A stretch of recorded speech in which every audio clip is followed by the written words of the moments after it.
आवाज होने लगी और इसके पहले कि वो कुछ कर पाता उसकी गर्दन पर लाल रंग की तलवार जम गई।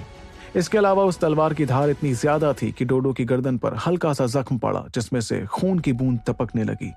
इस एहसास से डोडो डर के मारे चिल्लाने लगा क्योंकि वो समझ गया था कि मुकाबला तो वो हार ही गया था, लेकिन वो इतनी जल्दी अपनी जिंदगी नहीं हारना चाह रहा था।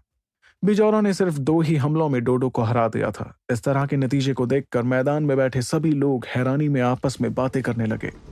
वैसे तो किसी ने भी उम्मीद नहीं की थी कि डोडो ये मुकाबला जीतने वाला था, लेकिन किसी ने यह भी नहीं सोचा था कि सिर्फ 2 ही हमलों में डोडो मुकाबला हारने वाला था।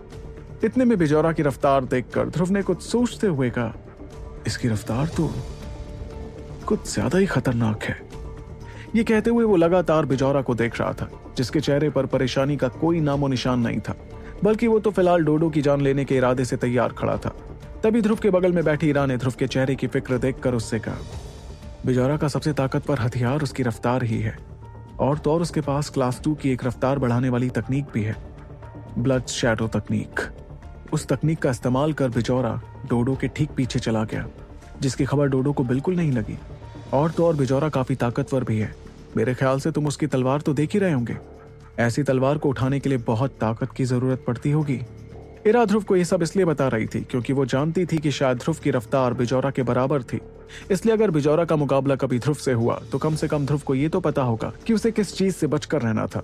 इतने में ध्रुव ने भी कुछ सोचते हुए कहा, इस लड़के की रफ्तार और ताकत तो तकरीबन मेरे जितनी ही है। ये तो कहीं से भी कमजोर नहीं कहा जा सकता। ये कहते हुए ध्रुव बिजौरा की तलवार को देख रहा था, जो दिखने में बहुत कुछ ध्रुव की तलवार जैसी ही दिख रही थी, लेकिन बिजौरा की तलवार का रंग लाल था और ध्रुव की तलवार का रंग काला। दोनों तलवारों के बारे में सोचकर ध्रुव समझ गया कि अगर बिजौरा और उसके बीच कोई मुकाबला होता तो ये कह पाना बहुत मुश्किल था कि दोनों में से कौन जीतने वाला था। इस बारे में सोचकर ध्रुव ने आ भरते हुए खुद से कहा, अगर मुझे वाकई किसी से संभल कर रहना होगा तो वो ईशान नहीं बल्कि ये लड़का बिजौरा है। मेरे लिए इसे हराना काफी मुश्किल होने वाला है। ये रक्ष अकेडमी तो वाकई ताकतवर लोगों का पिटारा है। ना जाने मुझे और कितने ताकतवर लोग यहाँ दिखाई देंगे। अगर मैंने पिछले 2 साल कड़ी ट्रेनिंग नहीं की होती फिर तो जरूर मेरे लिए इनकी बराबरी कर पाना नामुमकिन होता। ध्रुव अच्छी तरह समझ गया था कि वुहान साम्राज्य में ट्रेनिंग के वक्त उसे अपने हमउम्र लोगों में सिर्फ लारा ही मिली थी जो उसके बराबर ताकतवर थी, और तो और लारा को ट्रेन करने में अंबरदल ने कोई कसर नहीं छोड़ी थी। जबकि रक्ष अकेडमी आए हुए ध्रुव को 2 ही दिन हुए थे, मगर इन 2 दिनों में उसने ऐसे हमउम्र ताकतवर लोग देख लिए थे जो शायद उसने पिछले 2 सालों में भी नहीं देखे थे। दूसरी तरफ मैदान में बिजौरा अपनी भारी तलवार डोडो की गर्दन पर अड़ाए हुए था। उस तलवार के भार से डोडो की गर्दन से लगातार खून निकलने लगा, जिसे देखकर मंच पर बैठे एक बुजुर्ग ने तुरंत चिल्लाते हुए मुकाबले को खत्म किया।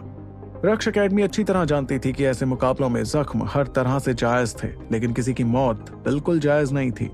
इसलिए अगर कोई किसी को जान से मारता तो अकेडमी उसे बहुत बड़ी सजा देती।